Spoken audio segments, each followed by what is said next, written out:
यानंतर या बुलेटिनमध्ये आपण पाहणार आहोत महाराष्ट्रातल्या कानाकोपऱ्यातल्या गावखेड्यातल्या बातम्या, गावाकडच्या बातम्या।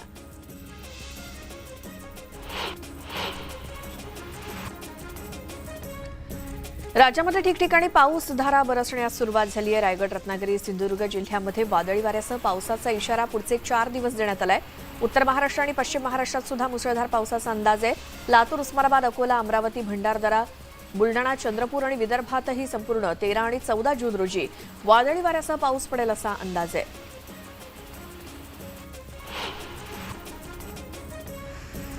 मध्यरात्री आणि पहाटे नांदेड जिल्ह्यात पावसाने हजेरी लावली। नांदेडमध्ये काही ठिकाणी जोरदार पाऊस बरसलाय। नांदेड शहरासह कंधार, लोहा, अर्धापूर भागामध्ये मुसळधार पाऊस झाला। या पावसामुळे मुख्य रस्त्यांची कामं खोळंबली आहेत, त्यामुळे या ठिकाणी अनेक वाहतुकीची कोंडी झाली आणि शहर आणि परिसरात वीज पुरवठा खंडित झाला। तालुक्यामध्ये 2 ठिकाणी वीज पडून जनावरही दगावली आहेत।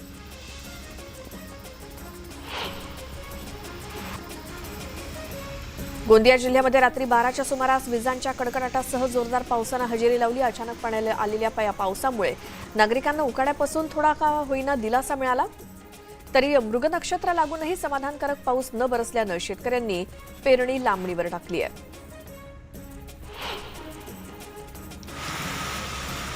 मनमाड शहरासह नांदगाव तालुक्यामध्ये वादळी वाऱ्यासह तुफान पाऊस झाला। पावसामुळे केळीच्या बागा, कांद्याचे शेडचं प्रचंड नुकसान झालंय। अनेक ठिकाणी मोठमोठी झाडं आणि विद्युत खांब उन्मळून पडले।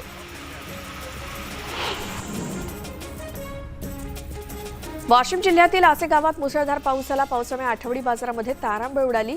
काही भागात पावसाचं पाणी लोकांच्या घरात शिरलं होतं, त्यामुळे लोकांचे हाल झाले।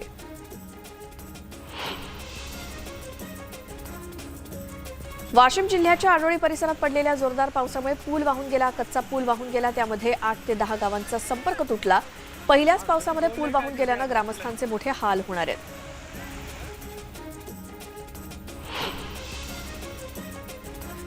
वाशिम जिल्ह्यातील शेलू बाजार, किनखेडा, रिसोड, मालेगावसह अनेक ठिकाणी वादळी वाऱ्यासह विजांच्या कडकडाटात पाऊस जोरदार झाला। यावेळी मालेगावात बकऱ्या चारणाऱ्या तरुणासह 5 बकऱ्यांचा वीज पडून मृत्यू झालाय, तर शेलू बाजार परिसरातील लाठी शिवारात वीज पडून म्हशीचा मृत्यू झालाय।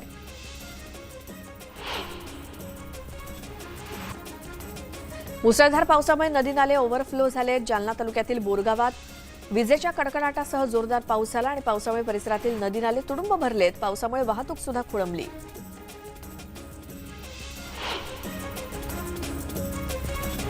जळगाव जिल्ह्यातील रावेर तालुक्यात पुन्हा वादळी वाऱ्यासह तुफान पाऊस झाला, त्यामुळे केळी पिकांना मोठा फटका बसलाय। 10 दिवसात तिसऱ्यांदा पावसामुळे केळी पिकांना फटका बसलाय।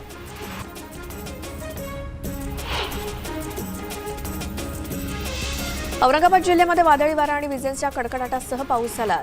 सिल्लोड तालुक्यामध्ये एक शेतकरी शेतात काम करत असताना अंगावरती वीज पडून त्यांचा दुर्दैवी मृत्यू झाला।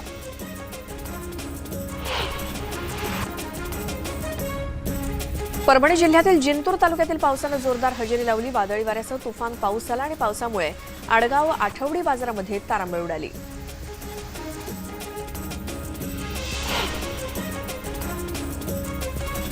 जळगाव जिल्ह्यातल्या जामनेर तालुक्यात वादळी वाऱ्यासह पावसाने हजेरी लावली आणि पावसाने वातावरणामध्ये सुखद गारवा निर्माण झाला असून नागरिकांची उकाड्यापासून सुटका झाली, तर शेतकरीही सुखावलाय।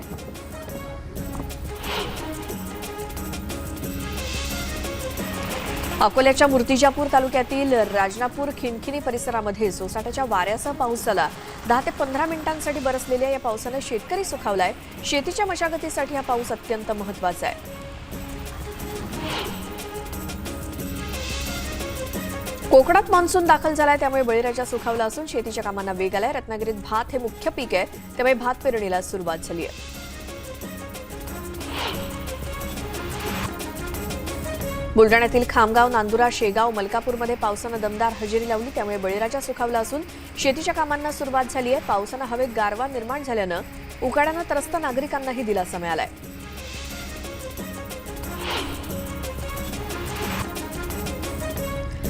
कोकणातील नद्यांवरती आरटीडीएस सिस्टीम कार्यान्वित करण्यात आली आहे। या यंत्रणेमुळे नद्यांची पाणी पातळी वाढल्यास नदीच्या आसपासच्या गावांना तत्काळ अलर्ट देणं शक्य होणार आहे। फक्त एका क्लिकवरती नदीच्या वाढलेल्या पाणी पातळीची माहिती मिळणार आहे।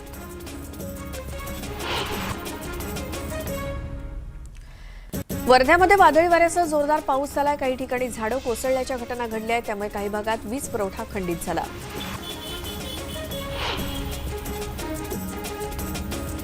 रुक्मिणी मातेच्या चरणावरती वज्रलेपन करण्यात आले। मध्यरात्रीनंतर रुक्मिणी मातेच्या चरणी वज्रलेप लावण्यात आला। त्यानंतर पुढील 24 तास रुक्मिणी मातेचं दर्शन बंद असणार आहे।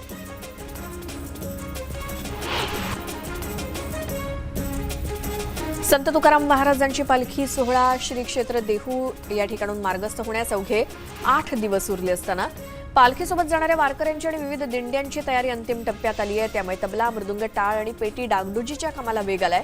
गेले 2 वर्ष आषाढी पायवारी न झाल्यामुळे भजनासाठी आवश्यक असलेल्या पखवाजासह इतर भजन साहित्य दुरुस्तीची लगबग दिसून येते।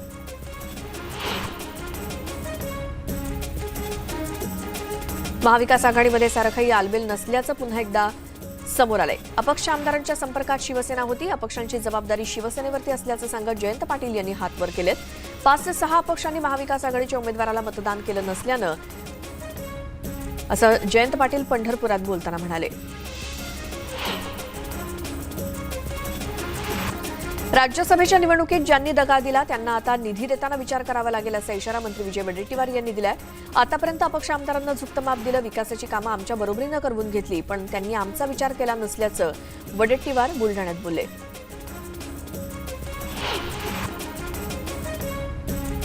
संजय राऊत आपल्या पोपटपंचीनं राज्याची प्रतिमा खराब करतायत। त्यांच्यामुळे महाविकास आघाडीचं नुकसान झाल्याचा आरोप प्रवीण दरेकर यांनी केलाय।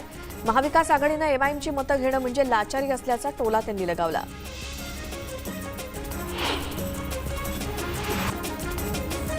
गद्दारांची यादी तयार केली तर अब्दुल सत्तार नंबर 1 वर असतील असा गौप्यस्फोट संतोष पाटील दानवे यांनी केला। अब्दुल सत्तार ज्या पक्षात असतात त्या पक्षाचं कधीच नसतात। राज्यसभा निवडणुकीत अब्दुल सत्तारांनीच आम्हाला खूप मदत केल्याचं त्यांनी सांगितलं।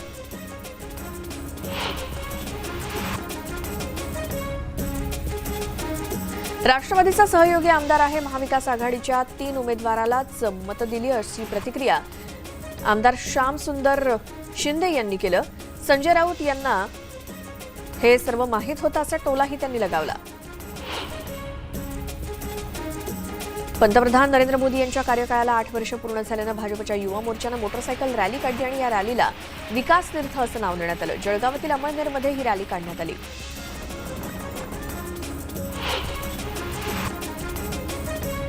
राज्यामध्ये कोरोना रुग्णसंख्येत दिवसेंदिवस वाढ होताना दिसते। काल दिवसभरात राज्यात 2922 इतक्या नव्या कोरोना रुग्णांची भर पडली, तर एका रुग्णाचा उपचारादरम्यान मृत्यू झाला। राज्यात सक्रिय रुग्णांची संख्या 14,858 इतकी झाली आहे। अकोला जिल्ह्याला भूकंपाचे सौम्य धक्के जाणवले। जिल्ह्यातील बार्शी टाकळीजवळ 3.5 रिश्टर स्केलचे भूकंपाचे धक्के जाणवले। सौम्य धक्के असल्यामुळे कोणतंही नुकसान झालं नाहीये।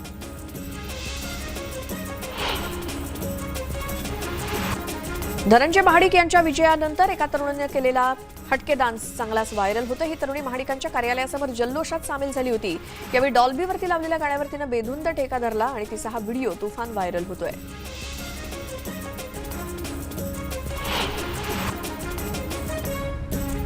हिंगोली शहरातील एका जणाविरोधात धार्मिक तेढ निर्माण केल्याप्रकरणी हिंगोली शहर पोलीस ठाण्यामध्ये गुन्हा दाखल करण्यात आला।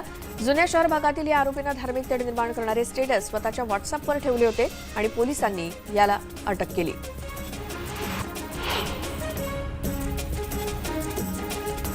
कर्तव्य बजावत असताना वीरमरण आलेल्या चांदवडच्या कळमदर येथील जवानांवरती त्यांच्या मूळ गावी लष्करी इतमामात अंत्यसंस्कार झाले। त्यांच्या अंत्यसंस्कारांना जनसागर लोटला होता। कर्तव्यावर असताना जवान अर्जुन गांगुर्डेंना वीरमरण आलं।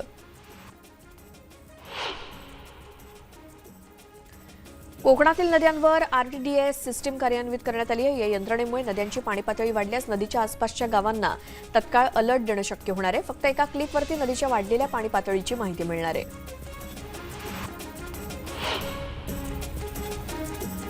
चंद्रपूर जिल्ह्यातल्या पोंभुर्णा तालुक्यात खंडणी वसुली प्रकरणी 2 राजकीय नेत्यांना अटक करण्यात आली। ट्रॅक्टर खरेदी प्रकरणी फसवणूक झालेल्या विधवा महिलेनं या नेत्यांकडे मदत मागितली होती, मात्र मदत करण्याऐवजी तिच्याकडून खंडणी वसूल करण्यात आली। या प्रकरणी रुपेश निमसरकर आणि विजय ढोंगे यांना 3 दिवसांची पोलीस कोठडी सुनावली आहे। जळगावच्या बोदवडमध्ये ऍसिडयुक्त रसायन घेऊन जाणारा टँकर लीक झाला। या दुर्घटनेत मोटरसायकलवरील 2 जण भाजलेत, त्यात बालकांचाही समावेश असल्याची माहिती मिळाली आहे। ग्रामस्थांच्या प्रसंगावधानानं मोठा अनर्थ टळला।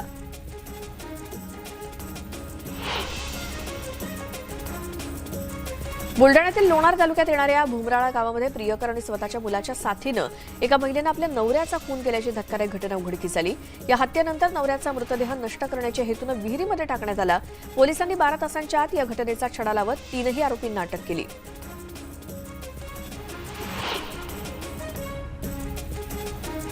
पुणे नाशिक महामार्गावर जुन्नर तालुक्यातील आळे फाट्यानजीक 2 मालवाहू कंटेनरचा अपघात झाला। अचानक समोर कंटेनर आल्यानं वाहनावरचं नियंत्रण सुटल्यामुळे हा अपघात झाला। दोन्ही कंटेनरचं मोठं नुकसान झालंय, तर सुदैवाने जीवितहानी झाली नाही।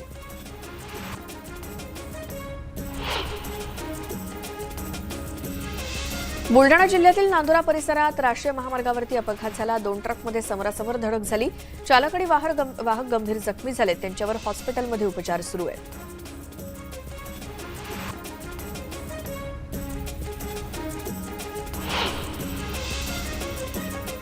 आणखी काही सविस्तर बातम्या पाहूयात, मात्र एका छोट्याशा ब्रेक नंतर। तुम्ही पाहत राहा न्यूज 18 लोकमत।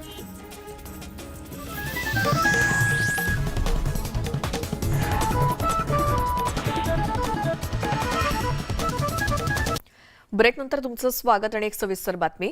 न्यूज 18 लोकमतनं मनमाड आणि नांदगावमधील शाळांची दुरवस्था जगासमोर आणली होती आणि त्याची प्रशासनानं तातडीनं दखल घेतली आहे। मनमाडमधील शाळांच्या दुरुस्तीसाठी 7.5 तर नांदगावमधल्या शाळांसाठी 2.5 कोटी मंजूर करण्यात आलेले आहेत।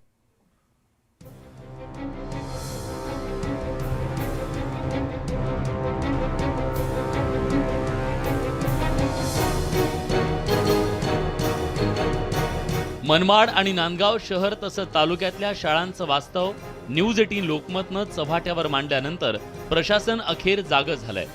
लोकप्रतिनिधींनी सुद्धा या बातमीची तत्परतेनं दखल घेतली आहे। आमदार सुहास कांदे यांनी नगरविकास मंत्री एकनाथ शिंदेंची भेट घेऊन शाळेच्या दुरवस्थेची कैफियत त्यांच्या समोर मांडली। नगरविकास विभागानं तातडीनं दखल घेत मनमाडसाठी 7.5 कोटी तर नांदगावसाठी 2.5 कोटी रुपये मंजूर केले। नांदगाव तालुका आणि मनमाड आणि नांदगाव शहर हा वेगळा भाग असल्यामुळे नांदगाव तालुक्यातील जिल्हा परिषदच्या शाळा येतात आणि नांदगाव शहराच्या नगर विकासाकडे येतात। लगेच मी दुसऱ्या दिवशी सकाळी आदरणीय मंत्री महोदय एकनाथ शिंदे साहेबांशी बोललो आणि साहेबांना त्या बातमीची सर्व हकीकत सांगितली, असलेली शाळेची परिस्थिती सांगितली। त्यानंतर साहेबांनी आदरणीय मंत्री महोदयांनी ताबडतोब प्रत्येक शाळेसाठी नांदगाव शहरामध्ये आणि मनमाड शहरामध्ये 50 लाख रुपये आपण मंजूर करू अशा आशयाचं पत्र माझ्याकडे मागितलं आहे। माननीय आमदार महोदयांनी नगरविकास मंत्र्यांकडे तगादा लावून आत्ताच मला कळालेल्या माहितीप्रमाणे जवळपास 7.5 कोटी रुपये मंजूर झालेले आहे आणि ते शाळांचीही जो गतवैभव होता तो परत प्राप्त होणार हे सांगण्यात मला आनंदच होत आहे। त्याचबरोबर नगरपालिका स्तरावर जे काही दुरुस्तीची कामं असेल किंवा काही राहून गेलं असेल ते आम्ही लवकरात लवकर पूर्ण करून घेऊ याची मी ग्वाही देतो। न्यूज 18 लोकमतमुळे शाळांच्या दुरुस्तीसाठी निधी मिळाला, त्याबद्दल सामाजिक कार्यकर्त्यांनी न्यूज 18 लोकमतचे आभार मानलेत। शाळा अधिक चांगल्या सुविधांनी सज्ज होतील व विद्यार्थ्यांना त्याचा फायदा होईल, त्यामुळे न्यूज 18 लोकमत व सन्माननीय आमदार साहेबांचे मी आभार व्यक्त करतो। सरकार आणि प्रशासनानं बातम्यांची वाट न पाहता राज्यातल्या सर्वच मोडकळीस आलेल्या शाळा तातडीनं दुरुस्त करण्याची गरज आहे, कारण या शाळांमध्ये शिक्षण घेणाऱ्या विद्यार्थ्यांच्या जीवाला कोणताही धोका निर्माण होणार नाही। यासाठी प्रशासनानं दुरुस्तीवर लक्ष द्यायला हवं। बब्बू शेख, न्यूज 18 लोकमत, मनमाड। परीक्षेमध्ये यश मिळवण्यासारखा आनंद हा कशातच नसतो, मात्र वारंवार परीक्षा देऊनही एक विद्यार्थी नापास होत होता, तरी देखील त्या विद्यार्थ्यानं हिंमत हरली नाही आणि 12व्या प्रयत्नामध्ये तो 12वीची परीक्षा पास झाला। पाहुयात नागपूरच्या रोहन उकेच्या अथक प्रयत्नांची आणि जिद्दीची कहाणी।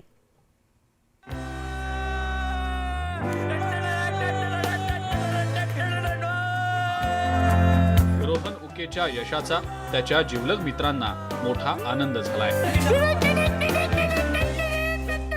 कारण त्यांचा हा मित्र खरा फायटर आहे। 12वीच्या परीक्षेत तब्बल 11 वेळेला फेल झाल्यानंतरही लढवय्या रोहननं आपले प्रयत्न सुरूच ठेवले। अखेर 12व्या प्रयत्नात त्याच्या प्रयत्नांना यश आलं। वडिलांचं लहानपणीच निधन झालेलं आणि घरची परिस्थिती हलाखीची, त्यामुळे शालेय वयापासूनच काम करत शिक्षण सुरू होतं। 11वी पर्यंत रोहनला शिक्षणात यश मिळालं, मात्र 12वीत गाडी अडकली होती। अभी मुझे आगे और पढ़ना है, अपना घर की जिम्मेदारी को और संभालना है, उनको मैं अच्छी आराम दे सकूँ, उनका जो भी उनके सपनों को पूरे कर सकूँ, उनके लिए मुझे और बहुत कुछ करना है। रोहन एका बँकेत कंत्राटी पद्धतीनं काम करतो. कामासोबतच त्यानं आपला अभ्यासही सुरू ठेवला होता. त्याच्या या सगळ्या प्रयत्नांना आता यश आलेलं आहे. मैं तो खुशी से बोल नहीं सकती क्योंकि छोटे बल से इसके पापा नहीं थे और मैं चाहती थी कि मेरा बच्चा पढ़ लिखे कुछ बने, अपने मेहनत में वो बने. मैं बहुत खुश हूँ इसके लिए. जीवनात अपयश आलं तरी खचून जायचं नसतं. पहली बार जब मैं फेल हुआ था बहुत निराश था और दूसरी बात मुझे वो टेंशन था कि मुझे लोग क्या बोलेंगे. मेरे दोस्तों सभी साल एक साथ के पास हो गए थे, उस कारण मैंने फॉर्म भरना कंटिन्यू जारी रखा.